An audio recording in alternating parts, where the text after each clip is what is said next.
One of the interesting things about Berlin is what happened when the wall fell. It's almost ceased to exist overnight. And in a way, you can understand people hating it so much they wanted to get rid of it completely and utterly. But the thing is, it is or was a fact of history. So everyone who comes here wants to know where it is or was. And there are a few bits left, but this is one place where you can kind of see what's happened in those years since 1989. The wall used to come down here, down this street here, and then across here.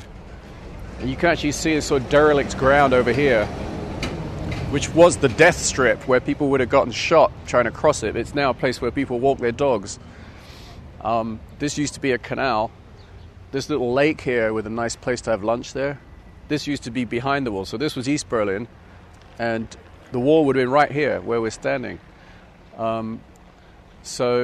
So now you almost have to be a detective and kind of walk around Berlin trying to figure out where the wall was. Why would we do this? I don't know. But I think we're fascinated by horrible things in history as well as perhaps more than nice things. This is the Landwehrkanal.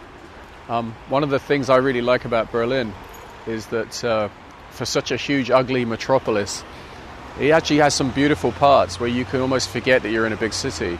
It's a very green city.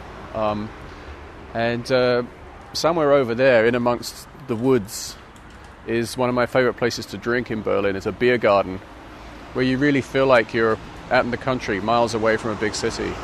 I can't think of any other major city where that is true to such an extent.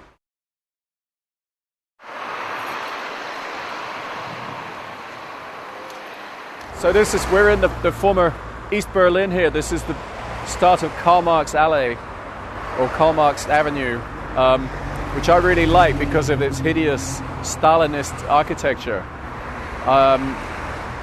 Again, you know, a lot of Berlin is ugly, but to some of us in an interesting way. I actually really like this. It reminds me of Moscow. When I was in Moscow, I was very impressed by how some of the architecture was so ugly. It was so kind of jaw-droppingly ugly that it almost became beautiful. And you get a lot of echoes of that still in Berlin. Of course, I'm very much aware that this is easy for me to say. I wasn't stuck here for 40 years with no way of getting out. So it's quite possible that me saying that I think this is kind of cool would be insulting to an East Berliner, an East German. So I apologize to them, but I still think it's kind of cool. So here we are just off of Alexanderplatz, and it's the famous TV tower here, which was built by the East German government to try to show that they could do something better, or at least taller than what they had in the West. So this was always a landmark of Berlin. Even when you were in the West, you could see it across the wall. I think it's quite a favorite landmark of a lot of people now because it's got such a great kind of cheesy 60s science fiction look to it. But if you look around, you basically see what an incredibly ugly, chaotic mess a lot of Berlin is. It reminds me a bit of my hometown in England, which is Portsmouth, which is a similarly ugly mess of a place where there are some nice bits, but they're sort of scattered around in amongst bits that were destroyed by these guys, come to think of it. There's a great English word that fits how a lot of Berlin looks, and the word is shambolic.